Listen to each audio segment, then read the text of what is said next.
Halo Sobat Inspirasi dimanapun Anda berada.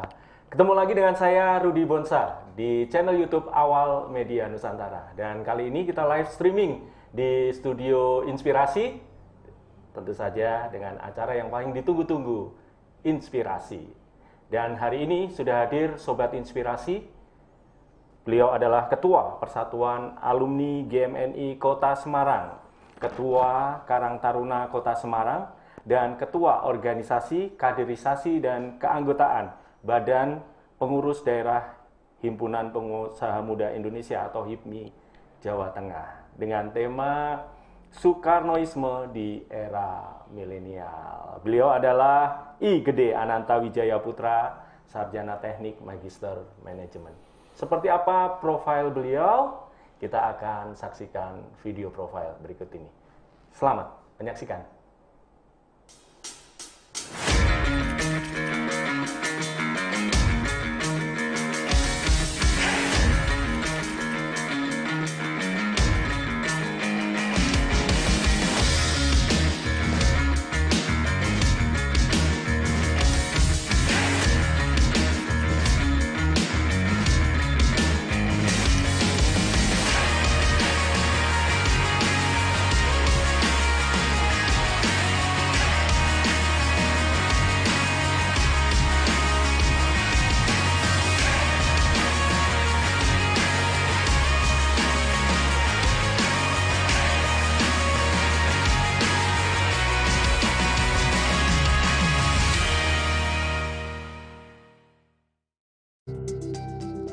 Menghadapi pandemi corona saat ini, mari satukan hati, ikuti aturan pemerintah, dan lakukan pola hidup sehat. Minum tolak angin di saat sehat maupun di saat sakit. Karena tolak angin telah lulus uji khasiat dan terbukti meningkatkan limfosit T sebagai indikator meningkatnya daya tahan tubuh. Mari kita berupaya dan berdoa agar tetap sehat dan pandemi ini segera berlalu. Orang pintar minum tolak angin.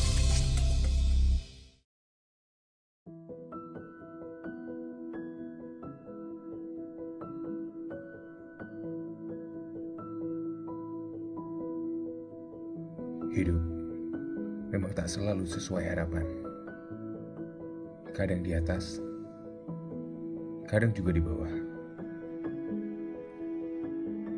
Namun, keadaan sulit bukan penghalang bagi kita untuk terus melangkah.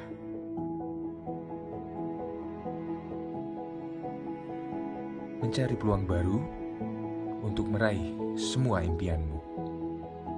Tentukan pilihan. Tentukan tujuan. Bersama, mari kita lalui semua rintangan. Tetap terkoneksi dan selalu berinovasi. Mari melangkah bersama G-Media.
Sobat Inspirasi, kembali bersama program acara yang paling ditunggu-tunggu, Inspirasi. Sobat Inspirasi, sekumpulan orang hebat yang menginspirasi. Setiap kali saya menyebut Sobat Inspirasi, pasti Anda bertanya-tanya, siapa sih sekumpulan orang hebat itu? Sekumpulan orang hebat itu ya Anda yang saat ini menyaksikan tayangan ini dan juga tamu spesial yang kita hadirkan sebagai narasumber di program acara Inspirasi. Dengan tema Soekarnoisme di era milenial, karena di bulan Juni ini identik dengan bulan Soekarno, karena almarhum Presiden RI pertama kita ini lahir di bulan Juni, dan tidak sesuatu yang kebetulan Presiden kita Jokowi juga lahir di bulan Juni. Mari kita lanjutkan ngobrol-ngobrol kita pagi hari ini dengan Mas I Gede Ananta Wijaya Putra, atau yang lebih akrab dipanggil Mas Ananta. Selamat siang Mas Ananta. Selamat siang Mas Rudi. Akhirnya nyampe juga di studio Inspirasi. Ya. Terima kasih sudah menyempatkan waktunya. Ya, sama-sama. Pastinya di tengah kesibukan harusnya ada meeting ini ya. Ya. Membahas COVID untuk generasi muda. Iya, betul. Gimana sih Mas, apa sesuatu yang sangat mencemaskan untuk Karena anak muda sekarang? kita melihat fenomena sekarang bahwa penderita COVID ini tidak hanya orang tua atau lansia, tapi saat ini banyak sekali generasi muda, bahkan anak kecil, itu terkena COVID-19 positif. Akhirnya dari itu ada inisiatif untuk membuat Satgas COVID yang isinya teman-teman generasi muda, bagaimana caranya untuk pencegahan dan penanganan, khususnya yang terpapar positif generasi muda dan anak kecil. Nah ini kita menggerakkan teman-teman generasi muda yang ada di Kota Semarang untuk bisa terlibat aktif untuk pencegahan dan penanganan. Ini akan menarik kita bahas nanti di salah satu segmen kita. Baik. Tapi mungkin saat ini Mas Ananta yang sudah ada di sini ingin menyapa dulu Sobat Inspirasi yang ada di rumah. Halo, Silakan, selamat siang Sobat Inspirasi. Apa kabar? Salam sehat selalu. Ya, mudah-mudahan kita bisa melewati pandemi COVID-19 saat ini dengan gotong royong bersama. Terima kasih. Yes. Dan surat edaran dari Gubernur untuk kita lebih meningkatkan kewaspadaan sudah ada Mas. Termasuk untuk ngeling ke tonggo dan sebagainya yang susah pakai masker dan sebagainya, atau masih sering ada di kerumunan-kerumunan, ini memang tidak ada salahnya saat ini kita juga aktif mengingatkan mereka untuk menumbuhkan kesadaran itu. Betul. Ya. Ini di tema kita Soekarnoisme di era milenial. Ini sangat relevan di bulan Juni untuk kita angkat topik ini Mas Ananta. Betul. Sosok Soekarno bagi Mas Ananta itu seperti apa Mas? Kalau sosok Bung Karno bagi saya ini suatu tokoh idola saya. Yang mungkin juga idola teman-teman generasi muda di Indonesia. Jadi Bung Karno ini adalah bapak bangsa yang dengan segenap jiwa raganya itu dipersembahkan untuk bangsa dan negara. Dan dari Bung Karno ini banyak pemikiran-pemikiran yang saat ini kita rasakan, seperti Pancasila, kemudian Maranisme yang kita rasakan sampai saat ini, yang kita gunakan saat ini, sehingga Indonesia masih utuh dan masih bisa berjalan sampai hingga saat ini. Bung Karno sejak muda itu sudah melakukan pergerakan, kemudian beliau banyak membaca, kemudian beliau ini belajar di tokoh-tokoh besar seperti Cokroaminoto, kemudian Dawas Dekar, Ki Hajar Dewantara, sehingga membentuk sosok Soekarno ini menjadi sosok yang hebat dengan pemikiran-pemikiran yang luar biasa. Hingga pada tahun 1927, tepatnya di 4 Juli, beliau mendirikan Partai Nasional Indonesia. Partai Nasional Indonesia. Karena pemikiran-pemikiran yang kritis, yang luar biasa, ini membuat penjajah ini agak kebakaran jenggot Belanda pada waktu itu, sehingga ditangkaplah Bung Karno, kemudian dipenjarakan waktu itu di Bandung, di penjara Bangkai, kemudian pindah ke Sukamiskin, setelah itu lagi diasingkan lagi paling jauh di Endes Flores, kemudian dibuang lagi di Bengkulu. Di situ Bung Karno melakukan membuat tulisan, kemudian merenung bagaimana bangsa ini bisa lepas dari penindasan imperialisme dan kolonialisme pada saat itu. Hingga pada saat 17 Agustus beliau mampu memproklamasikan Indonesia menjadi negara yang merdeka. Begitu melekat memori tentang Soekarno untuk Mas Ananta ini, memang tokoh yang paling dikagumi saat ini Mas Ananta. Ya, salah satu tokoh yang paling saya kagumi saat ini karena memberikan semangat yang luar biasa dalam hidup saya. Begitu. Dan satu hal dari Soekarno, sejak muda memang beliau sudah aktif dengan pemikiran-pemikiran, banyak membaca.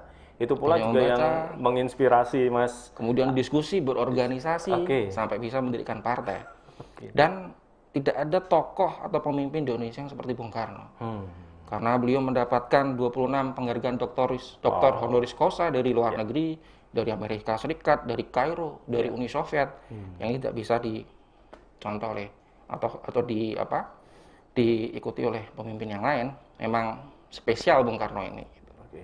Dan nampaknya jejak Soekarno ini cukup mengilhami Mas Ananta, sehingga ini nggak main-main loh Mas. Ada Ketua Persatuan Alumni GMNI Kota Semarang, ada Ketua Karang Taruna Kota Semarang, ini Ketua OKK, Badan Pengurus Daerah HIPMI Jawa Tengah. Ini gimana nih Mas?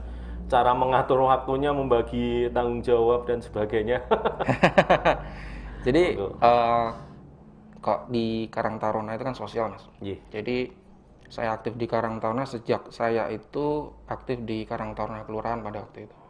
Kelurahan Benda Ngisor, kemudian naik menjadi Ketua Karang Taruna Kecamatan Gajah Mungkur, kemudian diberi amanah menjadi Ketua Karang Taruna Kota Semarang sampai saat ini. Jadi saat ini itu periode kedua. Dan jabatannya 5 tahun. Tapi gajinya nggak seperti wali kota atau dewan, gitu. Karena organisasi sosial. Jadi saya senang banyak nambah saudara, banyak teman, kemudian melakukan kegiatan yang konkret buat masyarakat. Kalau HIPMI ini organisasi profesi yang isinya teman-teman pengusaha, entrepreneur.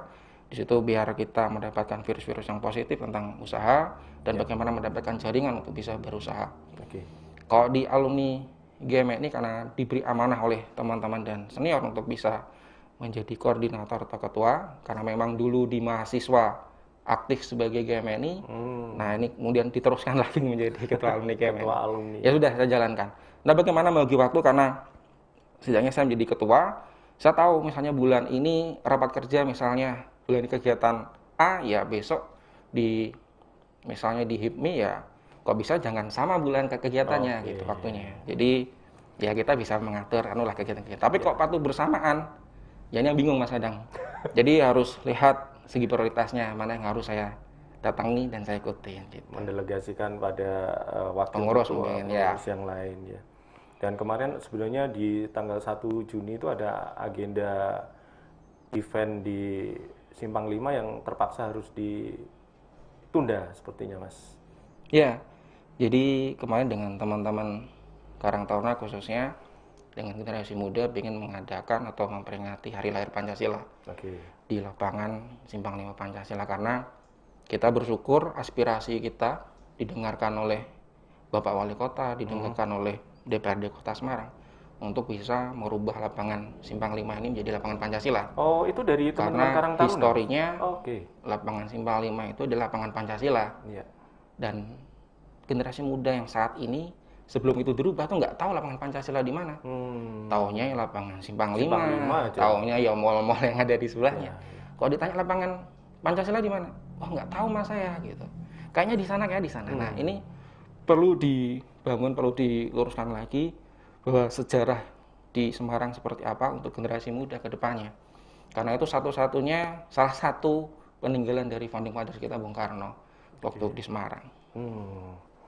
Dan berbicara tentang tema Soekarnoisme di era milenial ini tak bisa lepas dari dan termasuk peninggalan di Kota Semarang itu adalah lapangan Pancasila yang saat ini lebih disebut sebagai lapangan Simpang 5 itu ya Mas? Iya.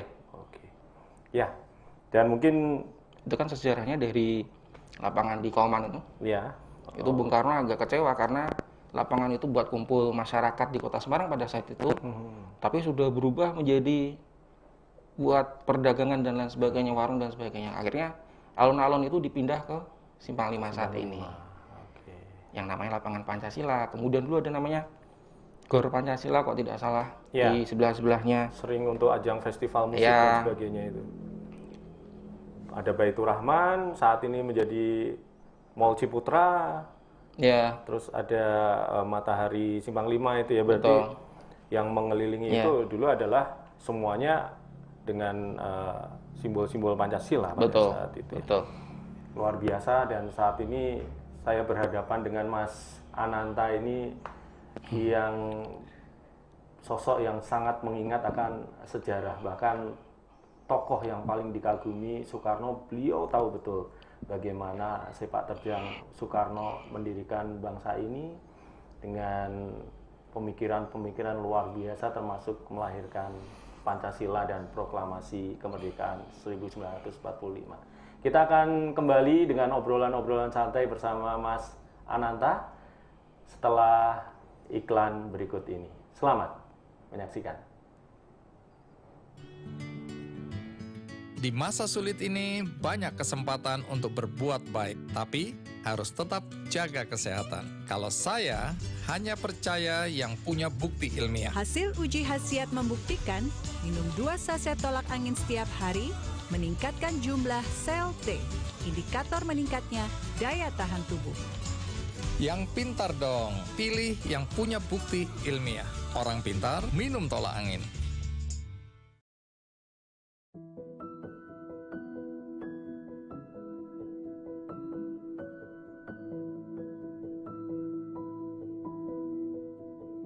Hidup memang tak selalu sesuai harapan.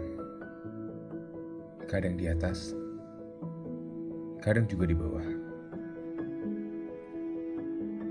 Namun, keadaan sulit bukan penghalang bagi kita untuk terus melangkah.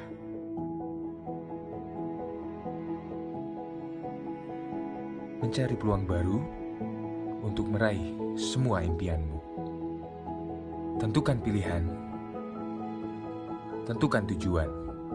Bersama, mari kita lalui semua rintangan. Tetap terkoneksi dan selalu berinovasi. Mari melangkah bersama G-Media.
Soekarnoisme di era milenial, masih di program acara Inspirasi Awal Media Nusantara. Terima kasih untuk Mr. G, persewaan jas yang saat ini Rudy Bonsa pakai di acara Inspirasi ini. Silahkan Anda bisa menghubungi Mr. G, persewaan jas Jalan Medoho Permai nomor 20A, Semarang. Bisa telepon di 024 673 4098 atau kontak WA 085 747 270930 untuk berbagai event yang akan Anda adakan, misalnya nanti foto prewed ataupun wisuda atau acara-acara resmi yang lainnya. Nampaknya setelan jas dari Mr. G ini cukup recommended untuk Anda sewa ya. Atau mungkin Anda mau bikin jas juga bisa di Mr. G, persewaan jas Jalan Medoho Permai nomor 20A, Semarang. Kembali bersama narasumber kita di program acara Inspirasi kali ini. Sudah ada Mas Ananta yang tadi sudah begitu fasih menjelaskan tentang siapa itu Bung Karno dengan segala pemikirannya dan sepak terjang beliau membesarkan negeri kita tercinta ini. Mas Ananta, ini Soekarno juga dikenal dengan marhainismenya. Mungkin bisa Mas Ananta jelasin sedikit apa sih marhainisme itu apa, Mas? Jadi marhainisme itu sebagai asas perjuangan ideologi yang diinisiasi oleh Bung Karno. Ya. Jadi sedikit saya bercerita bahwa pada tahun 1926-1927 ketika Bung Karno melaksanakan perjalanan ke Priangan di daerah Jawa Barat, itu beliau bertemu dengan seorang petani. Petani itu kebetulan bernama Pak Marhain. Dia melihat petani ini, dia memiliki cangkul, memiliki bidang tanah, beliau rajin, kemudian produktif dan lain sebagainya. Tapi Bung Karno melihat kenapa petani ini kok tetap miskin, tetap sengsara. Nah, di situ disimpulkan bahwa petani ini sengsara itu karena sebuah sistem yang tidak menguntungkan petani, Pak Marhain pada waktu itu. Ya apa itu? Ya kolonialisme dan imperialisme. Akhirnya dijadikanlah Marhain itu sebagai simbol perjuangan untuk melawan penindasan. Dijadikanlah Marhainisme. Nah, Marhainis itu adalah orang yang berjuang bersama-sama kaum Marhain. Kaum Marhain itu orang kecil, petani, buruh, yang untuk bisa melawan penindasan, melawan kolonialisme dan imperialisme. Justru itu berangkat dari nama seorang petani ya Mas ya? Ya, Pak Marhain, petani di daerah Jawa Barat, daerah Priangan, yang bertemu dengan Bung Karno pada saat itu. Dan dengan pemikiran Bung Karno bahwa petani ini sengsara karena sebuah sistem, bukan karena kemalasannya, tapi sebuah sistem yang membuat dia seperti itu. Kok mungkin zaman kerajaan karena feodalismenya. Kemudian waktu Bung Karno ada kolonialisme dan imperialisme yang bikin petani kaum kecil itu sengsara, tidak bisa maju.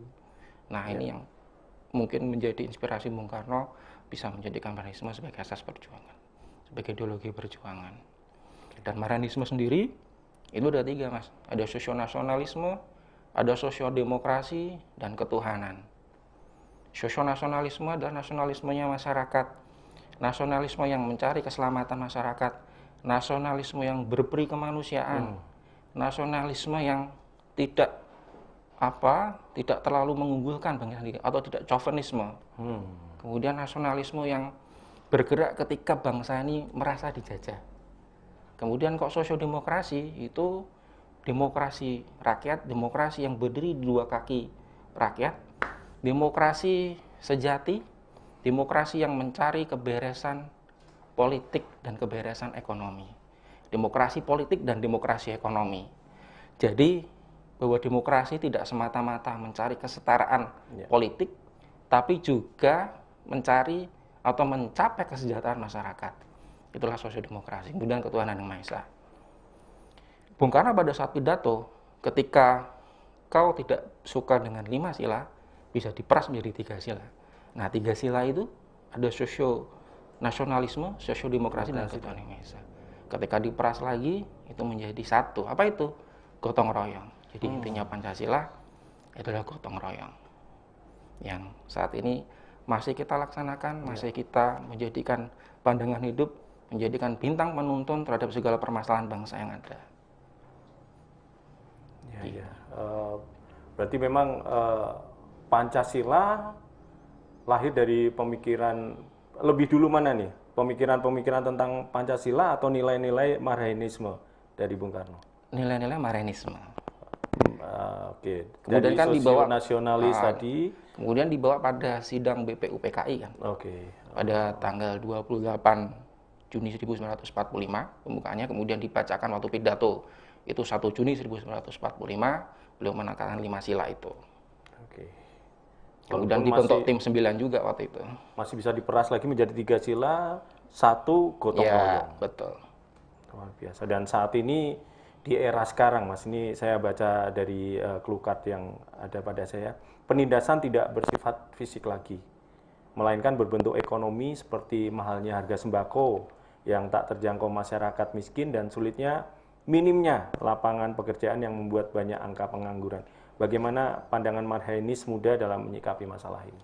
Ya, kalau kita melihat bangsa kita, negara kita saat ini, apa bisa dikatakan sudah merdeka, walaupun secara de facto kita merdeka pada tanggal 17 Agustus 1945 saat de jure. Tapi kenyataannya bahwa kita masih dijajah. Penjajahan memang benar dikatakan Mas Rudi bukan penjajahan dalam bentuk senjata, tapi lebih dalam bentuk penjajahan ekonomi dan lain sebagainya. Bung Karno pernah mengatakan bahwa negara itu merdeka ketika negara itu bisa berdaulat dalam bidang politik, berdikari dalam bidang ekonomi, dan berkepribadian dalam bidang budaya. Nah, kalau misal toh sekarang sembako kemudian naik tinggi, kemudian lapangan pekerjaan itu sedikit, ya ini harus kita berikan solusi, harus kita tolak. Bahwa itu tidak berpihak kepada rakyat. Karena di Marianisme pun bahwa kesejahteraan itu menjadi tanggung jawab negara untuk mensejahterakan warga negaranya. Nah, jadi bahwa hal ini harus kita berikan solusi, carikan jalan keluar agar masyarakat kita itu bisa membeli dengan mudah sembako, tidak merasa terberat. Kemudian lapangan pekerjaan juga banyak. Dan satu yang menjadi catatan, Mas. Jadi hal ini juga terkait dengan kebijakan-kebijakan negara yang dihasilkan. Bahwa Pancasila itu harus dijalankan oleh harus dijalankan oleh para penyelenggara negara. Jadi para penyelenggara negara ini tercermin dalam bagaimana dia bersikap, kemudian bagaimana produk-produk yang dihasilkan. Nah, itu bisa dikatakan bahwa penyelenggara negara ini menjalankan Pancasila. Kalau misalnya enggak, bahwa masyarakat sekarang ini adalah menjadikan Pancasila sebagai ideologi kritis. Bagaimana bisa memberikan kritikan terhadap para penyelenggara negara ini ketika mereka bersikap, mereka mengeluarkan produk undang-undang tidak sesuai dengan Pancasila. Kok dulu zaman Orde Baru, penyelenggara negara yang menjadi hakim dan pengawas kepada warga negara yang tidak menjalankan Pancasila, yang tidak hafal P4, diberikan sanksi. Tapi sekarang di era reformasi ini warga negara yang harus mengontrol para penyelenggara negara. Sudahkah mereka menjalankan Pancasila dengan benar? Kok benar? Ya produk-produk atau undang-undang yang dihasilkan, kebijakan yang dihasilkan pasti itu pro dengan masyarakat. Dan masyarakat otomatis juga akan menjalankan produk Pancasila itu. Dan saat ini Mas Ananta turut berjuang melalui Karang Taruna dan juga HIPMI Provinsi Jawa Tengah. Ini seperti apa, Mas, hal-hal yang aktual yang sudah coba diperjuangkan, Mas? Terkait dengan tadi minimnya lapangan pekerjaan ataupun harga-harga sembako yang semakin melonjak tinggi. Ya, kalau di teman-teman Karang Taruna itu kita coba mengangkat UMKM yang dimiliki oleh teman-teman Karang Taruna. Karena visi saya sampai 2025 itu kelurahan one product. Jadi teman-teman Karang Taruna yang punya UMKM itu kita angkat, kita dampingi agar menjadi produk yang bisa bersaing di pasaran. Nah, bagaimana caranya? Ya kita coba sounding dengan beberapa stakeholder yang ada, kemudian dengan pihak-pihak ketiga yang bisa mendidik, mengupgrade SDM teman-teman Karang Taruna agar bisa meningkatkan produk UMKM-nya itu. Artinya karena memang banyak teman-teman yang saat ini menjadi pengangguran karena kasus pandemi COVID-19 ini, Mas. Banyak diputus kerja, kemudian tidak punya apa-apa, akhirnya dia usaha sebisanya. Nah, itu yang harus kita bantu, kita angkat agar teman-teman ini bisa berkiprah lagi, bekerja lagi. Dan memang saat ini mungkin akses permodalan juga sangat penting mungkin ya, Mas Ananta. Betul. Terkait karena mungkin ide-ide usaha UMKM dan sebagainya saat ini teman-teman Karang Taruna sudah cukup kreatif untuk bisa menciptakan itu. Hanya saja mungkin untuk tingkat persaingannya, apakah ini produk saat di launching sudah bisa bersaing dengan produk-produk yang sudah ada di pasaran atau sebagaimana, itu mungkin menjadi ranahnya Ketua Karang Taruna Kota Semarang untuk bisa membuat produk-produk ini bersaing seperti itu. Betul. Jadi saya berkoordinasi dengan bidang UMKM, dengan kita bikin namanya di Karang Taruna itu namanya Katapreneur, Mas. Jadi Karang Taruna Entrepreneur isinya itu teman-teman generasi muda yang punya usaha. Nah, itu yang kita pilih yang unggulan di setiap kelurahan itu kita dampingin agar menjadi produk yang bisa bersaing di pasaran. Kemudian kita komunikasikan dengan beberapa stakeholder yang ada, dengan Dinas Koperasi dan UMKM, mungkin dengan pihak ketiga, kemudian dengan BUMN, dengan universitas. Itu bagaimana bisa mengangkat teman-teman di Karang Taruna ini. Kemudian kemarin habis kerjasama dengan Undip nih, Mas. Ada salah satu teman yang berusaha kulit ikan, keripik kulit ikan itu. Ternyata setelah diteliti, agar produk ini laku ya kemasannya harus dipermanis, kemudian cara kata-katanya untuk bisa promosi agar menarik. Nah, diajarkan seperti itu kemarin. Kemudian dikasih bantuan alat juga. Nah, itu yang bisa kita lakukan buat teman-teman. Kalau di HIPMI mungkin Mas ya, terkait dengan kebijakan, bagaimana di pandemi ini pengusaha-pengusaha semua pasti terdampak ya. Nah, bagaimana HIPMI ini bisa bernegosiasi dengan stakeholder, dengan perbankan dan lain sebagainya, agar pengusaha ini mendapat dispensasi karena usahanya sedang turun, kemudian susah, nah bunga banknya diturunkan dan lain sebagainya, atau ada dispensasi dan lain sebagainya. Itu yang dilakukan HIPMI. Termasuk mungkin restrukturisasi untuk permodalan dan sebagainya, jatuh tempo. Ya, HIPMI, ya itu gasnya HIPMI itu. Ya. Mungkin ini ada titipan pertanyaan lagi nih Mas Ananta. Di era milenial yang serba canggih seperti sekarang ini, menurut Mas Ananta, apakah paham Soekarnoisme sudah ketinggalan zaman atau justru malah mendahului zaman, Mas? Jadi kalau paham Soekarno pada saat ini itu, saya pikir bahwa Pancasila, Maranisme itu tidak lekang oleh zaman. Artinya bahwa Pancasila dan Maranisme atau paham Soekarnoisme ini itu bisa dilakukan sepanjang masa, bisa dimanfaatkan sepanjang masa. Karena Bung Karno itu mengambil dari sari-sarinya bangsa Indonesia, dan pasti saya yakin Bung Karno membuat ataupun mengonsep Pancasila dan Maranisme ini tidak hanya untuk 10 tahun ke depan, 50 tahun yang akan datang, tapi untuk sepanjang masa, sepanjang Indonesia Raya ini ada. Mantap sekali. Begitu menginspirasi obrolan kita hari ini dengan tema Soekarnoisme di era milenial, bagaimana kita bisa melakukan terobosan-terobosan, terutama untuk kaum muda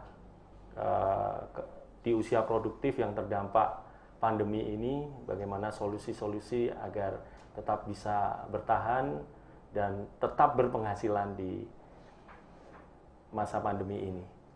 Kita masih diinspirasi bersama Mas Ananta dan kita akan ngobrol lebih dalam lagi nanti tentang tema kita hari ini, Soekarnoisme di era milenial. Namun kita harus break dulu untuk satu komersial break berikut ini. Jangan kemana-mana, tetap di Inspirasi. Menghadapi pandemi corona saat ini, mari satukan hati, ikuti aturan pemerintah dan lakukan pola hidup sehat. Minum tolak angin di saat sehat maupun di saat sakit. Karena tolak angin telah lulus uji khasiat dan terbukti meningkatkan limfosit T sebagai indikator meningkatnya daya tahan tubuh. Mari kita berupaya dan berdoa agar tetap sehat dan pandemi ini segera berlalu. Orang pintar minum tolak angin.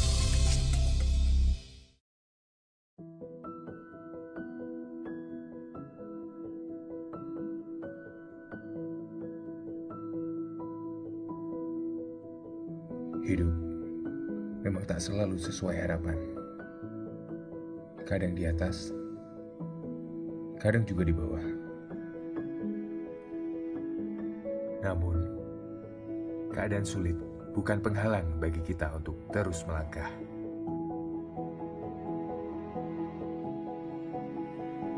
Mencari peluang baru untuk meraih semua impianmu. Tentukan pilihan. Tentukan tujuan. Bersama, mari kita lalui semua rintangan. Tetap terkoneksi dan selalu berinovasi. Mari melangkah bersama G-Media.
Masih di program acara Inspirasi bersama Awal Media Nusantara. Terima kasih kepada Sobat Inspirasi yang masih setia menyaksikan tayangan ini, dan semoga lewat obrolan-obrolan ringan siang hari ini Anda banyak mendapatkan manfaat dan banyak sekali mendapatkan inspirasi-inspirasi yang tentunya akan bermanfaat untuk bertahan di era pandemi ini. Masih bersama Mas Ananta. Sekali lagi beliau adalah Ketua Persatuan Alumni GMNI Kota Semarang, Ketua Karang Taruna Kota Semarang, dan juga Ketua OKK dari Badan Pengurus Daerah HIPMI Jawa Tengah. Mas Ananta gimana? Ini masih santai-santai ini kita. Iya. Apapun yang kita gali, kita bicarakan tentang sosok Soekarno dengan Marhainisme dan Soekarnoisme ini memang toh sampai saat ini masih sangat-sangat relevan. Artinya setidaknya Pancasila saat ini kita masih pegang teguh sebagai pandangan hidup bangsa, sebagai ideologi yang tidak tergantikan, walaupun upaya untuk merongrong Pancasila ini dari terutama pihak-pihak yang ingin menggantikan Pancasila cukup gencar, namun terbukti Pancasila masih kokoh berdiri sampai sekarang. Dan saat ini pertanyaannya adalah, seperti yang kita tahu, sejak bangkitnya Orde Baru, paham Soekarnoisme dibabat habis. Bahkan anak-anak yang lahir setelah tahun 65 dijauhkan dengan segala hal yang berhubungan dengan Soekarnoisme maupun Marhainisme. Menurut Mas Ananta nih, apa yang menyebabkan paham Soekarnoisme mulai harum kembali? Bagaimana cara Mas dalam mengantisipasi agar paham Soekarnoisme yang sesuai koridor dan tidak radikal? Monggo Mas Ananta. Iya, jadi paham Soekarno saat ini mulai hangat lagi, mulai kelihatan lagi, mulai harum lagi. Ya. Karena apa yang dipikirkan Bung Karno, apa yang dibentuk oleh Bung Karno, ini menjawab tantangan zaman, menjawab segala permasalahan bangsa. Jadi Pancasila, hasil pemikiran Bung Karno ini jawaban ataupun pegangan untuk menyelesaikan permasalahan bangsa yang ada. Kayak disintegrasi, kemudian anti toleransi, politik identitas, itu selesai ketika semua menjalankan Pancasila dengan baik. Kemudian masalah ekonomi dan lain sebagainya, Pancasila lah menjadi bintang penuntun untuk menyelesaikan permasalahan bangsa. Karena memang ideologi Pancasila ini dibutuhkan untuk menjawab tantangan zaman dan menghadapi perkembangan dunia saat ini. Makanya saat ini masih sering kita gunakan Pancasila sebagai analisis terhadap semua permasalahan yang ada. Dan harapannya bahwa Pancasila ini bisa masuk ke kurikulum di sekolah itu sejak dini, sejak TK, sejak SD. Jadi tidak ada lagi namanya ketika tidak satu agama atau satu suku itu menganggap bahwa itu musuh atau katakanlah kafir. Karena ada di beberapa sekolah itu diajarkan bahwa kalau tidak seagama itu berarti beda, berarti kafir dan lain sebagainya. Nah, ketika paham Pancasila, paham Soekarnoisme ini mulai diajarkan sejak dini, katakanlah sejak TK kemudian SD, maka ketika mereka dewasa, generasi menjadi pemuda, itu akan berbeda. Pasti akan ada toleransi, saling menghormati dan lain sebagainya. Kok sekarang kan karena sudah terbentuk sekian lama, akhirnya ya menganga dan menjadi masalah yang besar. Ada politik identitas, bahwa yang memimpin harus mayoritas dan lain sebagainya. Ini kan tidak sesuai dengan Pancasila. Bahwa di undang-undang kan tidak ada bahwa presiden itu harus dari agama yang mayoritas. Adalah warga negara Republik Indonesia. Nah, ini yang harus kita tanamkan pada generasi muda kita sekarang. Nah, bahwa Pancasila ini juga harus ditanamkan kepada generasi muda, karena generasi muda saat ini apatis terhadap permasalahan sosial, apatis terhadap organisasi. Mereka cukup bermain dengan gadget, dengan handphone, itu cukup bersosialisasi tanpa harus berkumpul, berdiskusi seperti Bung Karno lakukan waktu dulu. Nah ini harus kita tanamkan pada generasi muda, agar generasi muda itu paham bahwa di pundaknya itu punya tugas berat ke depan. Karena ke depan tugas kita semakin berat, bukan semakin mudah. Nah, itu tugasnya generasi muda. Karena seorang filsuf mengatakan kok generasi mudanya tidak peduli terhadap masalah sosial, masalah lingkungannya, maka negaranya akan tinggal nama. Ya. Makanya harus bangkit. Apalagi di Indonesia di tahun 2030 itu kan bonus demografi itu, Mas. Ya. Dan 2045 masuk Indonesia Emas. Nah, bagaimana kok generasi muda kita tidak siap SDM-nya dan lain sebagainya, maka kita akan tertinggal, bukan emas lagi, bukan Indonesia emas. Nah, makanya harus kita persiapkan sejak dini, baik secara ideologi, secara kemampuan, SDM dan lain sebagainya, agar menjadi SDM yang unggul. Nah, memang saat ini sedikit keprihatinan kita, di mana serangan gadget yang membuat anak menjadi apatis dan fokus ke gadgetnya masing-masing, sehingga jarang sekali mereka berinteraksi dengan teman-teman sepermainannya dan sebagainya. Diperparah lagi dengan kondisi pandemi ini, memang ya luar biasa. Ada ini memang susah, memang kita harus jaga jarak gitu, Mas, harus bisa lewat online dan sebagainya.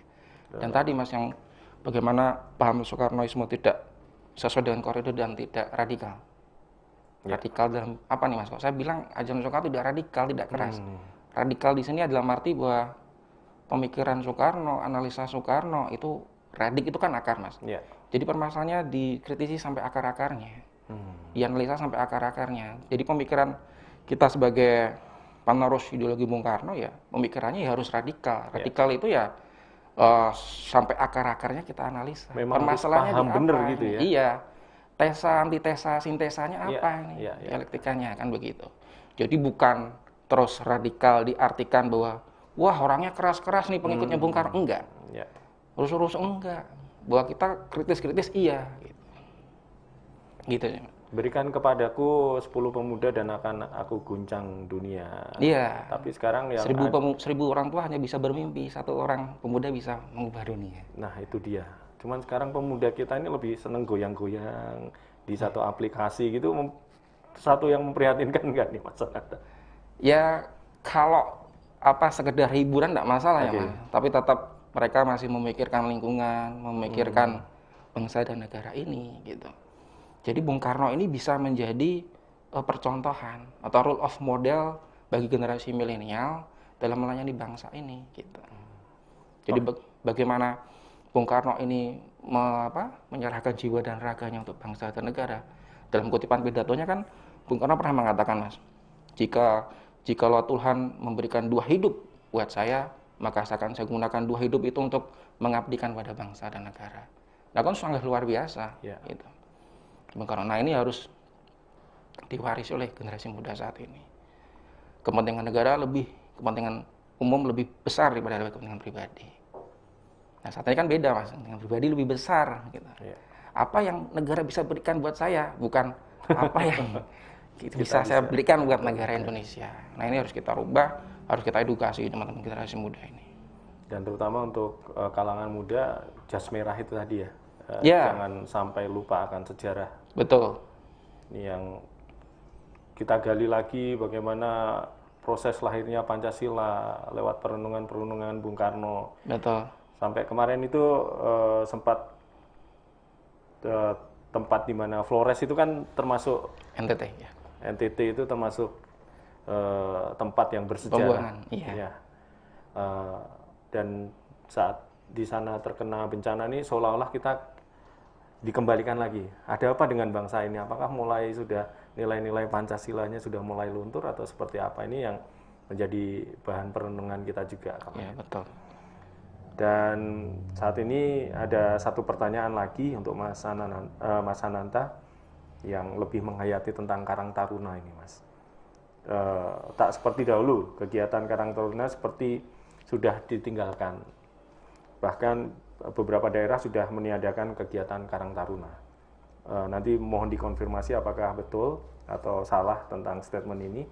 Sebagai Ketua Karang Taruna, apa sih yang menyebabkan ini terjadi dan bagaimana tanggapan Mas Ananta? Langkah apa yang bisa dan sudah Mas Ananta lakukan agar kegiatan Karang Taruna kembali aktif? Monggo Mas, dikonfirmasi dulu apakah benar nih statement ini. Jadi statement yang Mas Rudi sampaikan itu salah Mas. Salah ya? Iya, salah. Oke. Jadi di Kota Semarang ini Karang Tarunanya terdiri dari 177 kelurahan dan 16 kecamatan itu aktif semua. Aktif semua.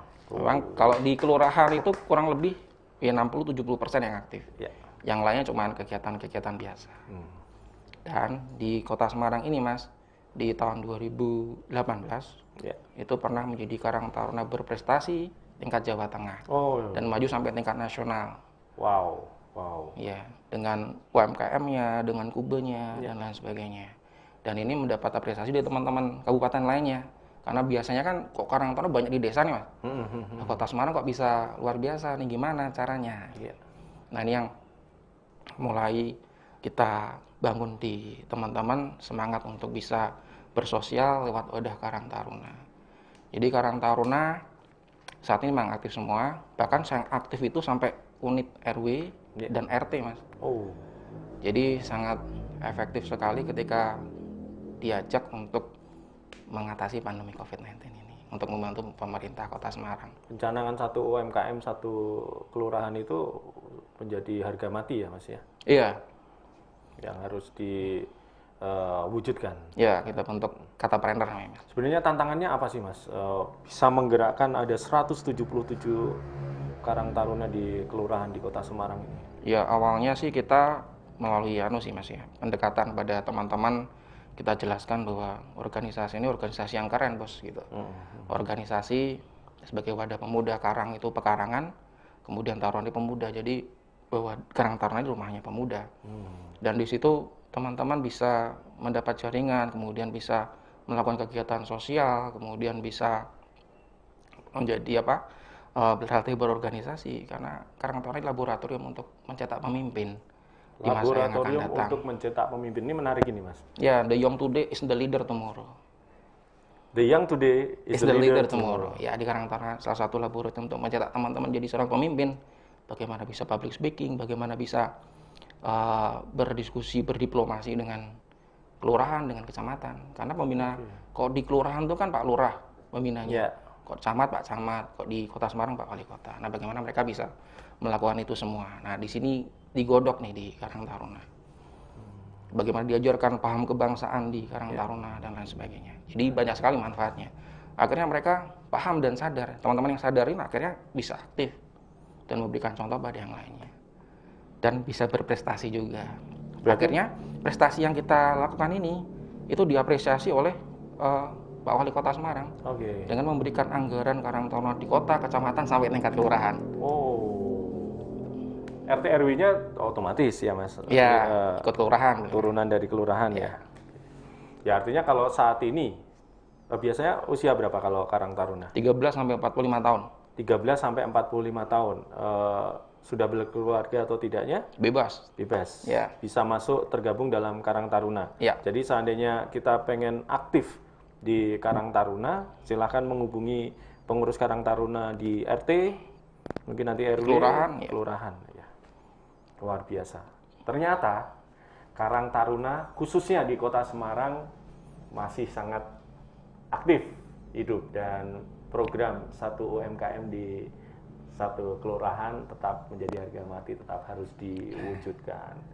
Jadi hapus semua anggapan bahwa Karang Taruna ini sudah tidak up to date lagi, karena disinilah laboratorium mencetak pemimpin yang berjiwa sosial, nasionalis. Tadi yang pakai istilah asing tadi, Mas.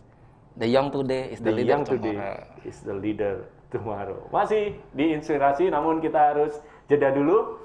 Obrolan-obrolan asik bersama Mas Ananta kali ini, kita harus saksikan komersial break berikut ini. Jangan kemana-mana, masih di Inspirasi.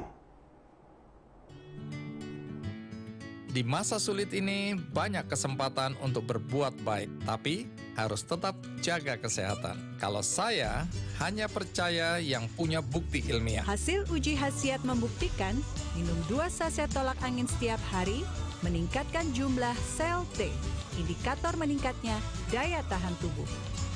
Yang pintar dong, pilih yang punya bukti ilmiah. Orang pintar minum tolak angin.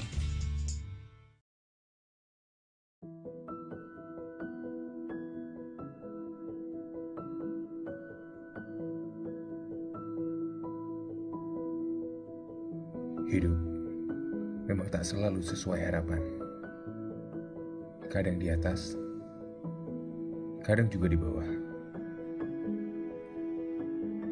Namun, keadaan sulit bukan penghalang bagi kita untuk terus melangkah.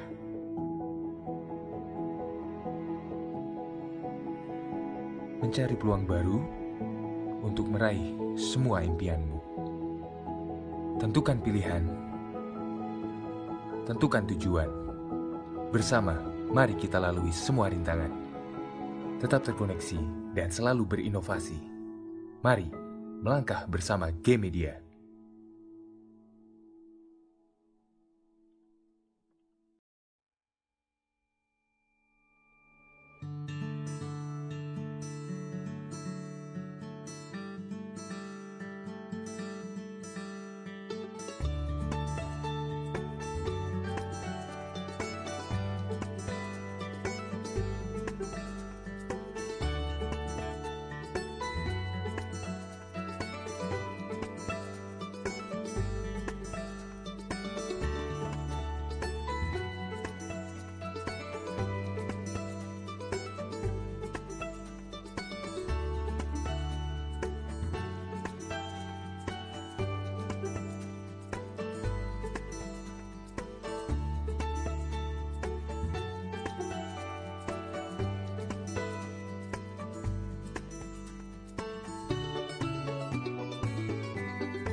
Sobat Inspirasi, masih bersama Rudy Bonsa di Awal Media Nusantara YouTube channel, dan kita siang ini live streaming di program acara Inspirasi dengan tema Soekarnoisme di era milenial. Tadi kita sudah bahas bersama narasumber kita, Mas Ananta, tentang apa itu Karang Taruna dan apa-apa saja yang bisa kita lakukan di Karang Taruna. Kembali bersama Mas Ananta, ini masih tentang terobosan-terobosan yang dilakukan oleh Karang Taruna menjawab tantangan masa kini, Mas. Artinya di era digital dan sebagainya. Ada tadi sampaikan ada medianya juga, ada radionya juga, mungkin bisa diceritakan, Mas Ananta. Ya, jadi di Karang Taruna itu tidak melulu organisasi yang bergerak di bidang sosial dan lain sebagainya, tapi banyak sekali yang teman-teman bisa lakukan. Kalau di Karang Taruna ada ROKE namanya, Mas. Rekreasi, olahraga, kesenian, dan edukasi. Itulah isinya Karang Taruna, dan kebangsaan. Nah, di Karang Taruna isinya kegiatannya seperti itu. Nah, kita terus mengembangkan organisasi ini agar menjadi organisasi yang diminati oleh generasi muda. Dulu awalnya, Mas, kalau lihat Karang Taruna, wah, dipandang sebelah mata, Mas. Wah, organisasi Laden. Paling ya. Organisasi ngewangi Pak Lurah, Bu Lurah gitu. Sinoman ya, Mas. Nah, sekarang beda, Mas. Keren sekarang. Keren gitu. ya. Iya. Oke. Jadi saya ajarkan mereka untuk bisa ya berorganisasi, berdiplomasi, dan menjadi generasi muda yang kritis juga. Ada yang camat juga dikritik, Mas. Nah, tidak sesuai. Nah, gitu. Ya, jadi kita kembangkan terus organisasi dengan dari peningkatan SDM, kemudian membentuk otonom-otonom, termasuk Kata Media, Mas.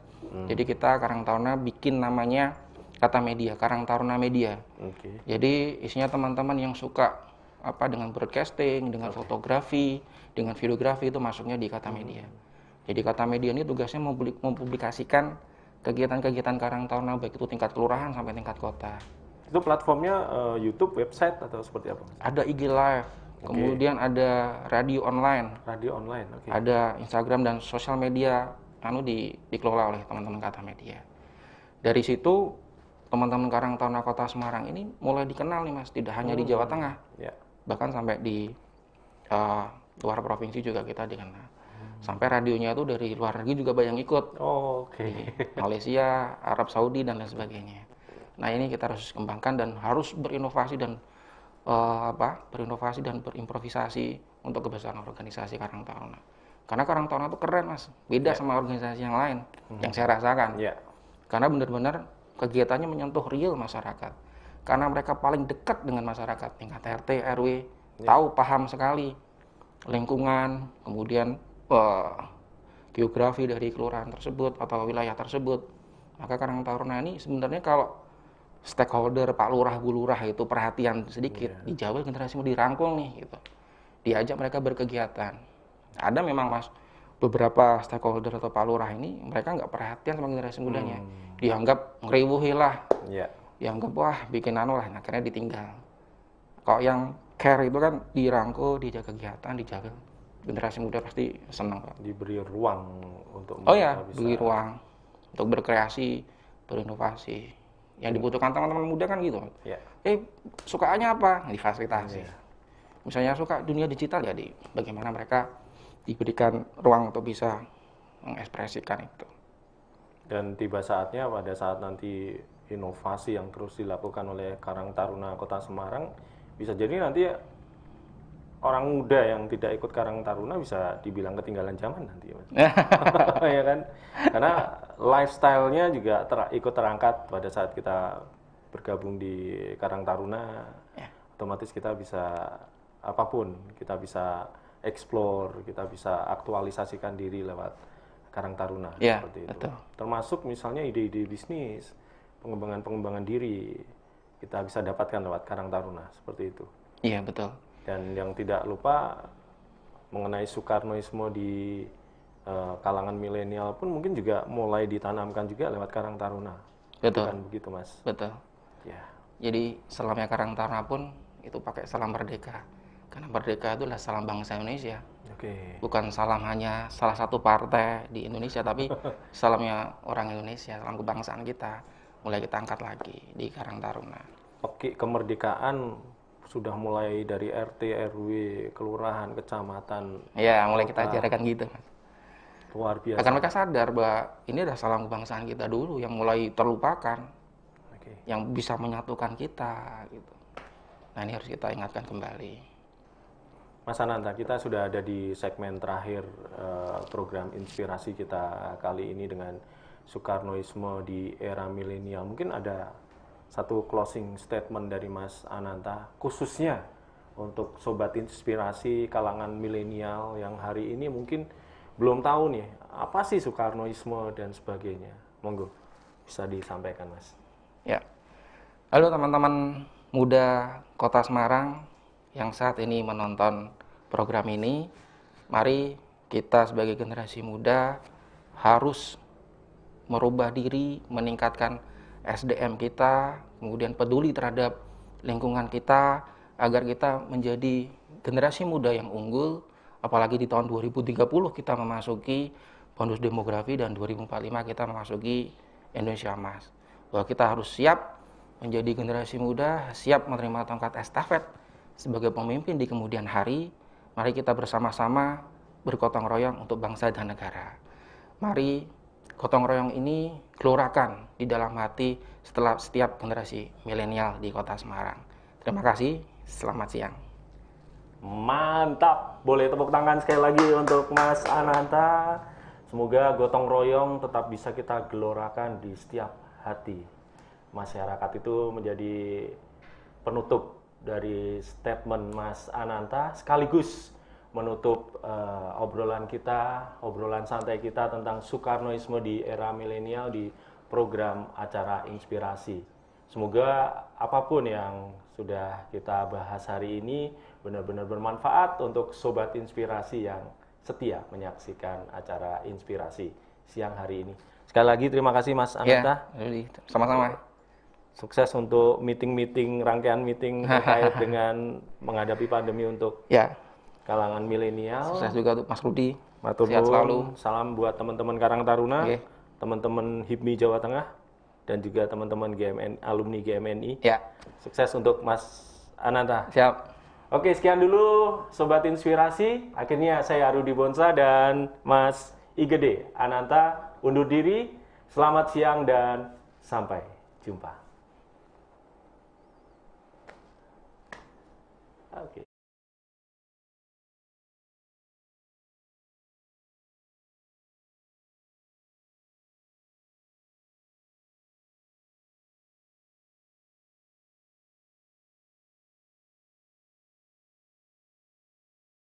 Thank you.